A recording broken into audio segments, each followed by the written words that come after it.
Hola. Ay, no se escucha. ¿Y cómo se...? Está andando muy mal. Te lo tenés que poner bien acá en la boca. Hola. Hola. Hola. Ahí. No. Hola, hola, hola. Ah, bueno. Bueno, dame eso. Dale. Nos pasamos esto, ya fue. Sí. ¿Y cómo se pasa?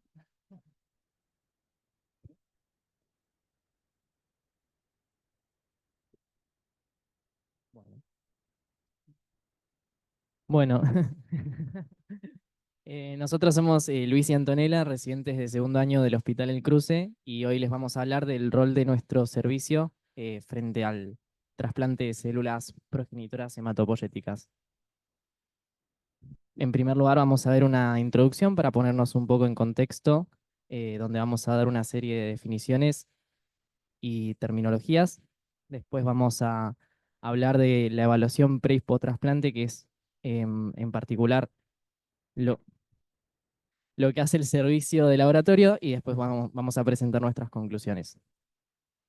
Bueno, ¿qué es el trasplante de células progenitoras hematopoyéticas? No es más que una opción terapéutica que se va a aplicar en una serie de situaciones clínicas, como pueden ser enfermedades oncohematológicas, los fallos medulares, los errores innatos del metabolismo, como puede ser, por ejemplo, un defecto genético en enzimas lisosomales, o también en inmunodeficiencias, cuyo objetivo va a ser reemplazar las células enfermas con células sanas que provienen básicamente de un receptor o pueden provenir también del propio individuo. Es desafiante abordar esta terapéutica porque implica básicamente buscar un equilibrio entre los distintos aspectos que la caracterizan, entre los cuales tenemos en el régimen de acondicionamiento que se va a aplicar sobre la médula del receptor, la inmunosupresión que éste recibe para prevenir la enfermedad de injerto contra huésped, que vamos a describir más adelante, y el posible rechazo también del injerto, y en contraposición vamos a tener la vulnerabilidad a las infecciones se va a derivar de esa inmunosupresión y la profilaxis que se va a aplicar para intentar controlar esto.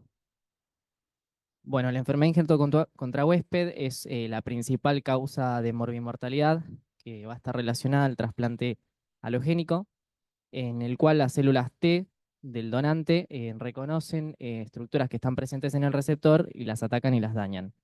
Va a tener dos formas de presentación, podrá ser aguda, si se produce dentro de los primeros 100 días ocurrió el trasplante, o crónica, si ocurre una vez que se ha superado estos 100 días. Se va a presentar de manera sistémica, afectando distintos componentes del organismo, como puede ser ojo, piel, ductos biliares, médula ósea misma, etc. Y la incidencia es muy elevada, de hecho, eh, se va a mover entre el 30 y el 45% en trasplantes relacionados, o sea, alogénicos relacionados, lo que nos indica que no todos los factores que nosotros estudiamos en relación a la histocompatibilidad son, bueno, estudiados propiamente dicho. ¿Y cuáles son los factores de riesgo que van a estar asociados al H? Bueno, son varios. Vamos a tener la alosensibilización del donante, que esto va a estar relacionado con historial de embarazos, de transfusiones sanguíneas, donde el donante pueda desarrollar anticuerpos que tengan afinidad por estructuras del receptor, la disparidad de sexo, que cuando está presente predispone un mayor riesgo, el régimen de acondicionamiento, no va a dar lo mismo un régimen mieloablativo que bueno, otro tipo de regímenes que los va a describir Antonella. La edad, cuanto más brecha etaria haya, más riesgo de desarrollar esta entidad clínica, el grado de disparidad HLA y también el origen de las células progenitoras hematopoyéticas, donde las de sangre periférica son las que importan el mayor riesgo. Bueno, ahora vamos a hablar un poquito de los tipos de trasplante. La primera clasificación es según las fuentes de estas células progenitoras hematopoyéticas. Puede ser médula ósea, sangre periférica o cordón umbilical. En el caso de médula ósea están registradas las menores tasas de enfermedad de injerto contra huésped y no requiere el uso de factores estimulantes de colonia granulocítica. Sin embargo, la principal desventaja es que es un procedimiento que se realiza en quirófano con anestesia general y este procedimiento es bastante invasivo para esta población de pacientes Por eso es que con más frecuencia se utiliza la fuente de sangre periférica.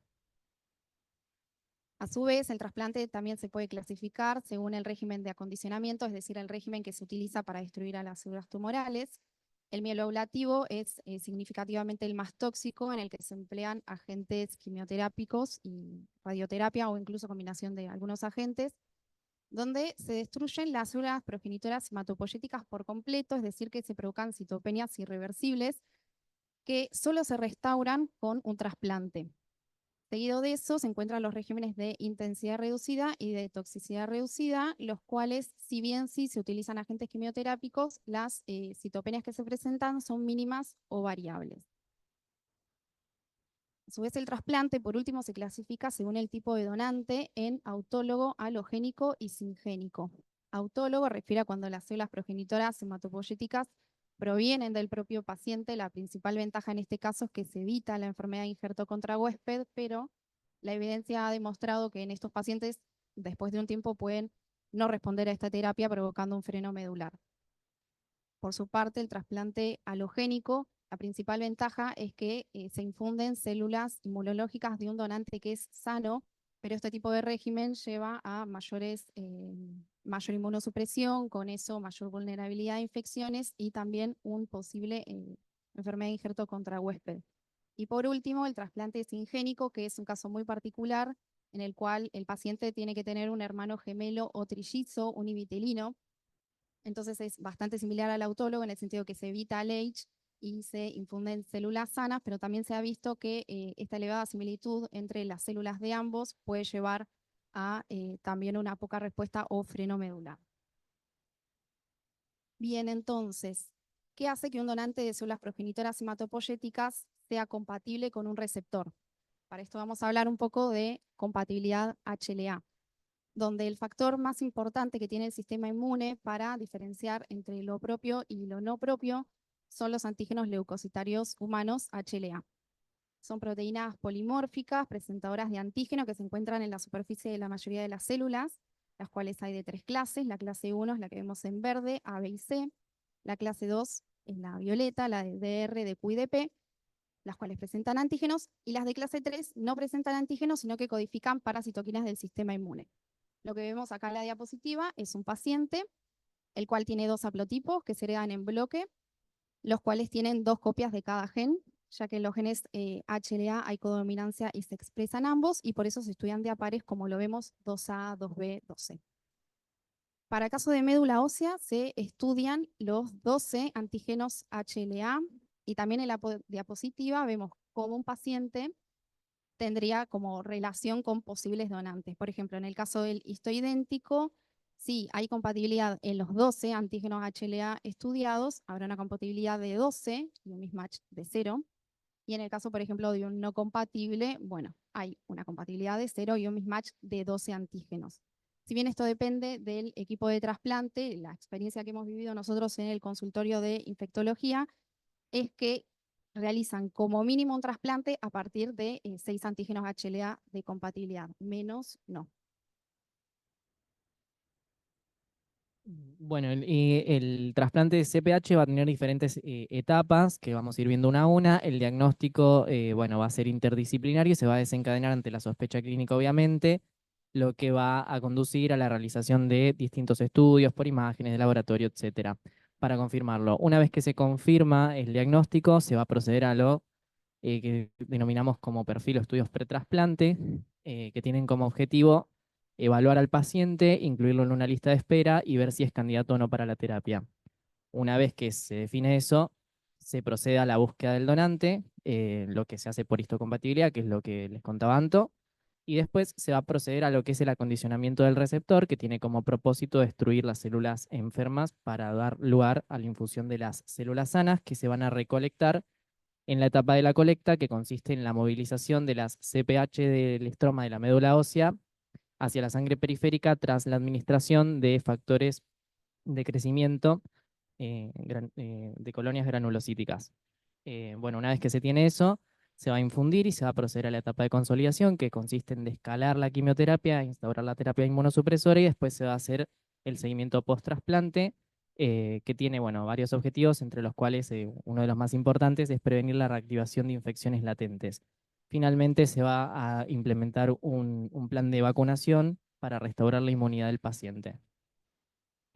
Bueno, esa evaluación pretrasplante, que es en la que más vamos a participar nosotros desde el laboratorio, tiene como objetivo, bueno, ver si el paciente es o no candidato para la terapia o si se debe contraindicar el tratamiento, ver si hay alguna infección activa para obviamente tratarla, porque no vamos a hacer un trasplante con un cuadro en curso, y además indicar cualquier conducta preventiva que sea tanto para el pre como para el post-trasplante, como porque vamos a ver que si hay infecciones latentes ya vamos a estar advertidos para el momento post-trasplante, bueno, tomar esas medidas. Y bueno, monitorear también infecciones que pueda transmitir el órgano receptor, que eso es algo que, el órgano trasplantado, que eso es algo que no deseamos.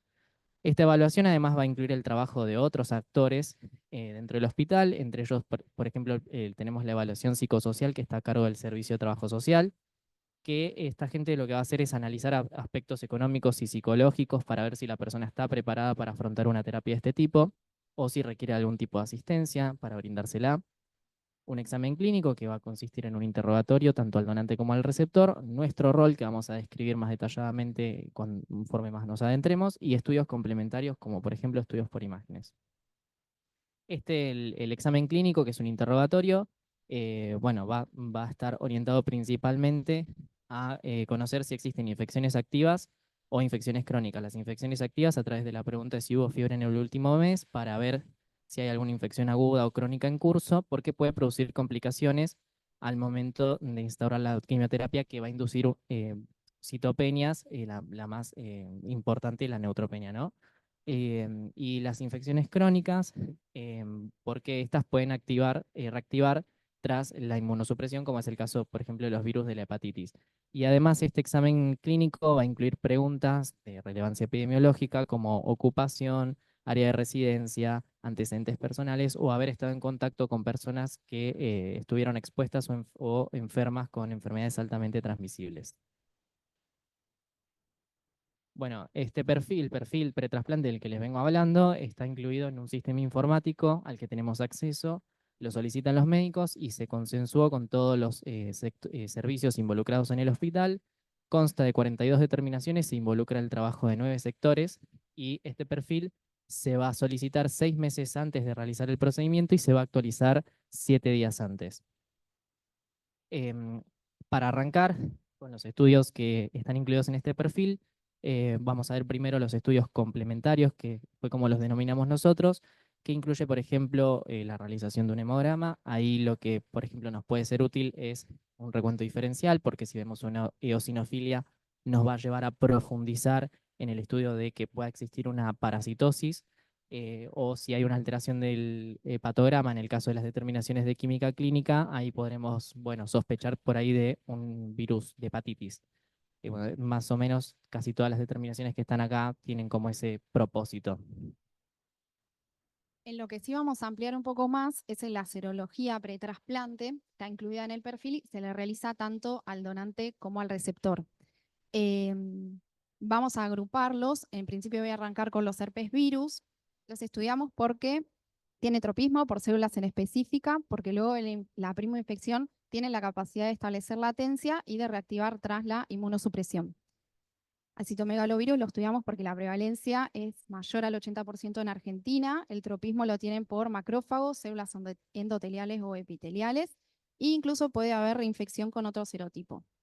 En el caso del virus de Epstein-Barr, se cree que entre el 90 y 95% de la población adulta ha tenido contacto con el virus.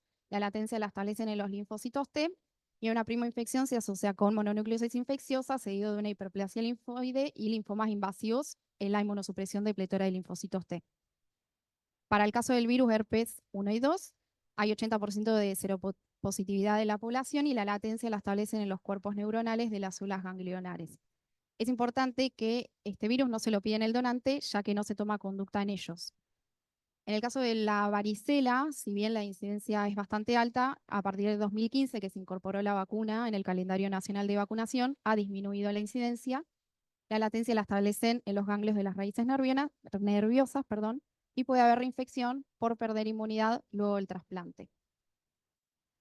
La determinación que vamos a pedir es IgG, para correlacionarlo un poco con lo que comentaba Luis anteriormente en el interrogatorio, lo que nosotros queremos saber es si tuvo exposición, tanto el donante como el receptor, a algún microorganismo y qué conducta podríamos tomar en función de eso.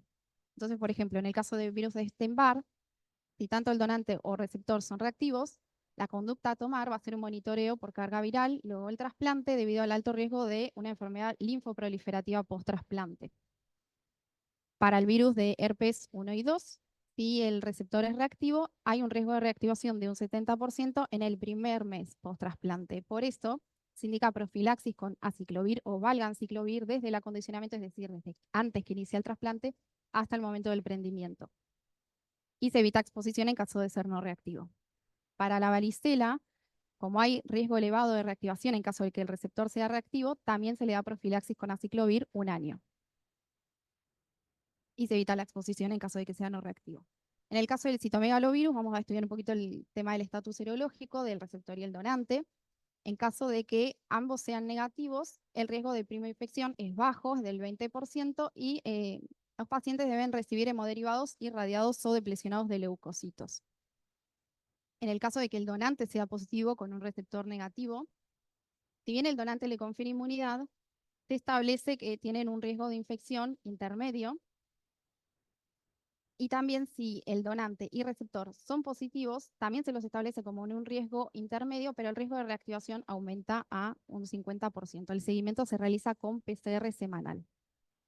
Por último, en el peor de los casos, en el que el receptor sea positivo con un donante negativo, ya el riesgo es alto de reactivación del 80% y se lo sigue con PCR semanal para prevenir la enfermedad por citomegalovirus, ya que es una enfermedad sistémica con múltiples manifestaciones clínicas, lo cual esto le sirve un montón al médico para diferir en ese momento si se trata de una enfermedad por CMV o si se está tratando de un rechazo. De este modo, definimos a la reactivación del CMV como un factor de riesgo independiente de morbo y mortalidad en el trasplante alogénico y que el riesgo de infección por CMV es bajo en el trasplante autólogo. Seguimos con las hepatitis virales, las estudiamos porque hepatitis A es de alta seroprevalencia, desencadena infecciones leves y autolimitadas en niños, pero severas en adultos. Para el caso de hepatitis B, en aquellos pacientes con infección aguda o crónica, se les realiza tratamiento previo al trasplante, ya que la idea es negativizar al antígeno de superficie. Y en aquellos que tienen una infección resuelta, se los refuerza con vacunación luego del trasplante para evitar una posible reactivación. En el caso de la hepatitis C, el 70% de los pacientes cronifica con una posible progresión a cirrosis, incluso puede haber reinfección con otro genotipo. En el caso de hepatitis A, la conducta a tomar, si el receptor es reactivo, bueno, podría deberse a que se trata de una infección resuelta o que está vacunado. Y si es no reactivo, a partir de 2005, se puede vacunar previo al trasplante. Para el caso de hepatitis B, si el receptor tiene antígeno de superficie positivo, lo que se realiza es un tratamiento y seguimiento para evitar una reactivación luego del trasplante. Y si tiene antígeno de superficie negativo, lo que se realiza es evitar la exposición y también se recomienda la vacunación a partir del 2000. En el caso de hepatitis C, de los tres es el único en el que no existe vacuna, de modo que si el receptor es reactivo, se realiza tratamiento previo al trasplante con antivirales pangenotípicos, con la idea de llegar a una cura virológica, es decir, una carga viral indetectable luego de 12 semanas de finalizado el tratamiento. En caso de ser no reactivo, evitar la exposición. Para hablar un poco de los retrovirus, el HIV tiene la importancia de establecer latencia a los linfocitos TSD4 positivos y con ello desarrollar una inmunodeficiencia. La determinación que realizamos en el laboratorio es por quimioluminiscencia de cuarta generación, la cual reduce el periodo de ventana a 30 días. Si el receptor es reactivo, lo que se realiza es evaluar la carga viral, la cual tiene que ser indetectable al momento del trasplante. Y también se pide un recuento de CD4 positivo. En el caso de que el donante sea reactivo, se lo descarta como donante. Para el caso de HTLV, HTLV1 es endémico del norte argentino, está asociado a leucemia o linfoma células T del adulto. HTLV no está asociado a ninguna patología en específica y si bien son de baja seroprevalencia, se los estudia igual. Lo estudiamos en el laboratorio con IgG simultánea para HTLV 1 y 2. Y si tanto el receptor como el donante son reactivos, se los contraindica al trasplante debido al mayor riesgo que puede haber de desarrollar esta leucemia o linfoma tras la inmunosupresión. Las últimas serologías a estudiar son Chagas con 2 de 3 pruebas positivas. Si el donante es reactivo, al receptor se le da una profilaxis 30 días antes previo a la colecta. Si el receptor es reactivo, se le hace seguimiento luego del trasplante con carga parasitaria y Strut, que eso lo vamos a ver más adelante. Y si es no reactivo, se evita la exposición. Para el caso de la toxoplasmosis, si es el receptor reactivo, se puede dar profilaxis. En el caso de sarampión, también, si el receptor es reactivo y negativiza los títulos luego del trasplante, lo cual es una posibilidad, se lo puede volver a vacunar. En el caso de sífilis, hacemos BDRL y confirmamos con anticuerpos específicos o pruebas treponémicas y se les da tratamiento previo al trasplante.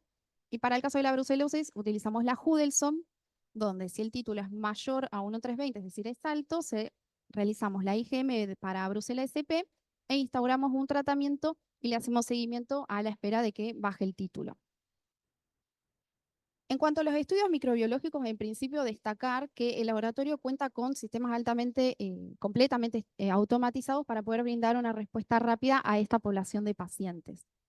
En cuanto al examen parasitológico seriado y fresco que solicita el perfil, si bien se busca cualquier tipo de infestación parasitaria, se presta especialmente atención a la búsqueda de Strongyloides stercoralis, ya que tras la inmunosupresión en estos pacientes puede desencadenar una enfermedad diseminada. También se realiza el hisopado de vigilancia con la búsqueda de organismos multiresistentes. Se busca el Staphylococcus aureus meticilino resistente con la intención de decolonizarlo, Enterococo vancomicina resistente y en caso de que el paciente esté internado, también bacilos gram negativos multiresistentes. El urocultivo se solicita en el perfil a la búsqueda de alguna infección sintomática o asintomática. El coprocultivo, si bien la guía de la SADI 2023 no es que lo contraindica, sino que dice que es baja la recuperación, es de utilidad en el caso de diarreas prolongadas con el uso de paneles sindrómicos con la posibilidad de quizás encontrar ahí el posible agente causal de la diarrea. Y también el micológico y el virus respiratorio en caso de que haya una lesión compatible o una infección respiratoria aguda que se esté estudiando. Hasta acá ya terminamos con lo que sería la etapa pretrasplante y nos adentramos en la etapa peritrasplante, que es una etapa bastante más próxima ya al trasplante, donde lo que se va a hacer por citometría de flujo es la evaluación preaféresis. Esta evaluación preaféresis está más que nada dirigida en el caso de los trasplantes autólogos, donde es un paciente que está enfermo con una médula ósea deteriorada y lo que se va a hacer es evaluar la movilización de células progenitoras hematopoyéticas desde médula ósea hacia sangre periférica. Esta población de células progenitoras hematopoyéticas es una población heterogénea de stem cells pluripotentes, así como de precursores diferenciados al linaje, las cuales van a expresar CD34 fuerte, CD45 intermedio y Fower y Say-Scatter bajo a intermedio. A esta célula CD34 se le va a realizar un estudio de viabilidad con colorante supravital con el objetivo de tener más de 15 células CD34 positivas por microlitro. En el caso de que el paciente no cumpla con este objetivo, que es el que se utiliza en nuestra institución, se lo puede rotar a un movilizador más fuerte. Menciono esto ya que en el caso del trasplante halogénico, como el donante es una persona sana, en general no se realiza esta evaluación, ya que se espera que movilice bien. Luego de esta etapa, y ya como entrando más en la etapa de la aféresis, se hace una evaluación también del producto de aféresis por citometría de flujo. También se evalúa el número de células CD34, esto sí, independiente del tipo de paciente, se evalúa una vez que se colecta, digamos, el producto de aféresis y previo a la infusión.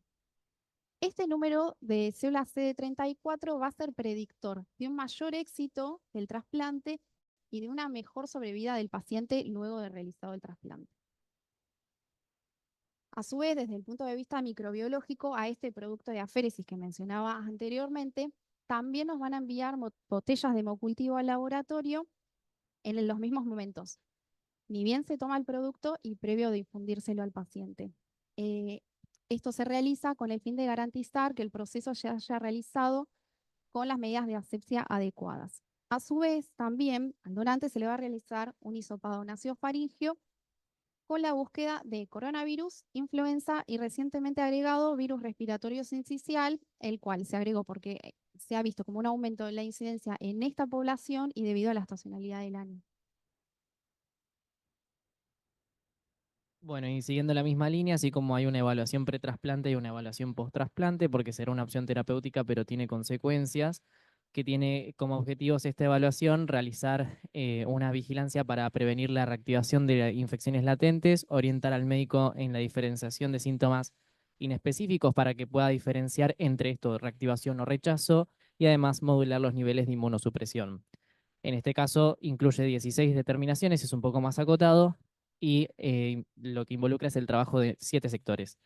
Nuevamente, estudios complementarios para orientar. De acá lo que les voy a mencionar únicamente es el tema de monitoreo de drogas, porque se hace el monitoreo de las drogas terapéuticas y también de los inmunosupresores. En el caso de las drogas terapéuticas serían los quimioterápicos. Y el dosaje de drogas terapéuticas, bueno, se van a dosar los inmunosupresores utilizados, que son los inhibidores de la calcineurina, como tacrolimus y ciclosporina, además de metotrexato también. Este dosaje se realiza porque el rango terapéutico de estas drogas es muy estrecho, se encuentra muy próximo a la dosis tóxica y si nosotros tenemos niveles muy elevados, vamos a tener una susceptibilidad a infecciones, al desarrollo de neoplasias o también, bueno, a que se instalen en un cuadro de toxicidad. Y por el contrario, si tenemos un dosaje más bajo de lo que se desea, ahí puede haber un riesgo de rechazo. Los periodos de inmunosupresión no van a ser iguales en todo momento. Hay un primer periodo que se denomina inducción, que va a estar caracterizado por dosis elevadas de inmunosupresores a fin de evitar lo que se conoce como rechazo agudo. Y luego va a haber una etapa de mantenimiento donde se desescala el tratamiento inmunosupresor buscando una dosis mínima o dosis óptima que haga un equilibrio entre los efectos colaterales que producen estos fármacos y el riesgo de rechazo. Además, se va a hacer un seguimiento infectológico post-trasplante también, que va a ir entre los días 0 y 500. El día 0 está en coincidencia con la infusión de las CD34 positivas. Y este periodo es así extenso porque es el tiempo que tardan en resolver todas las citopenias. Entre el día 0 y el 30, que se denomina como preprendimiento, vamos a tener una neutropenia prolongada acompañada de la ruptura de barreras mucocutáneas, lo que nos va a predisponer a una susceptibilidad de infecciones oportunistas o por comensales, como puede ser cándida o herpes. Entre el día, bueno, 0 y 180 vamos a tener una linfopenia a expensas de linfocitos TC8 positivos y entre el día 30 y 180 se va a desarrollar la etapa postprendimiento, que va a estar caracterizada por un deterioro de la inmunidad celular, donde además acá tenemos la susceptibilidad a Aspergillus, pneumocystis, citomegalo, Epstein-Barr y virus BK, que todos son monitorizados.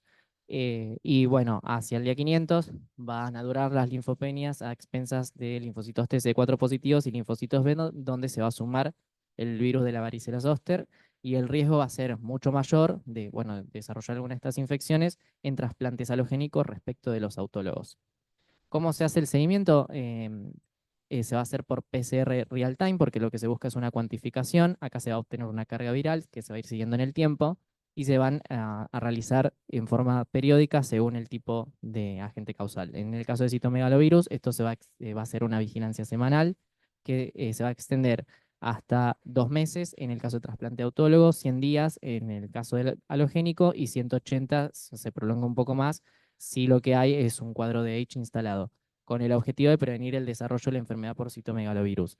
Para el caso de adenovirus y virus Epstein-Barr, se va a hacer en el caso de trasplantes halogénicos únicamente y el monitoreo va a ser semanal los primeros 3 meses y lo mismo, se va a extender un poco más si observamos que hay un H. Bueno, por último, Chagas, si el receptor fue reactivo en el perfil pretrasplante, se va a hacer un seguimiento semanal por PCR hasta el segundo mes. Después eso se va a ir distanciando conforme pase el tiempo y la positivización de la prueba PCR obviamente que va a anteceder al strut porque es más sensible.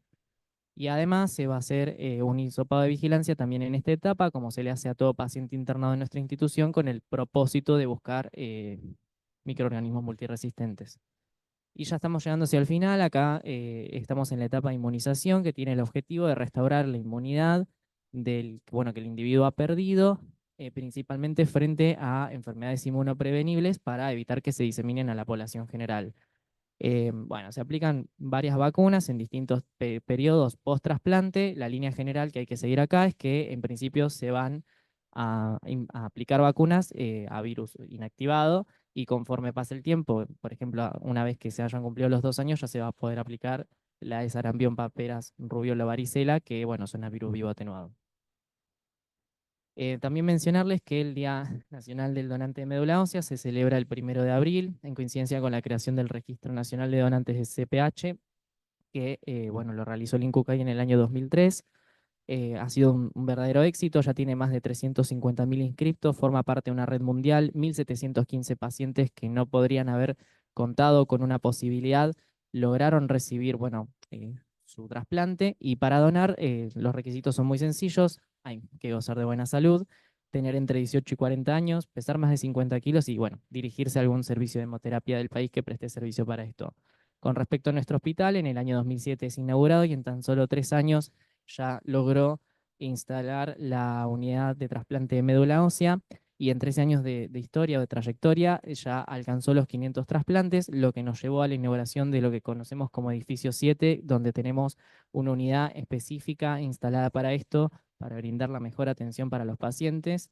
Y bueno, con respecto a nuestras conclusiones, el trasplante de CPH es un proceso complejo que trae consecuencias y resultados que se pueden evidenciar a partir de las pruebas de laboratorio. El perfil pretrasplante nos permite conocer el estado general del paciente antes de la realización del trasplante, así como su perfil serológico a fin de determinar la probabilidad de éxito del procedimiento y evitar situaciones que puedan ponerlo en riesgo más adelante. El perfil post-trasplante brinda información sobre el estado del paciente una vez realizado el mismo y también permite realizar un seguimiento infectológico eficaz basado en los resultados de las pruebas que están comprendidas en ese perfil. Además, los resultados se evalúan en un contexto interdisciplinario en el que los resultados de laboratorio son interpretados en conjunto con otros datos, de manera que el laboratorio es un pilar fundamental para la realización del trasplante de CPH que proporciona información crítica, guía las decisiones médicas y contribuye a la recuperación exitosa y la calidad de vida del paciente. Gracias.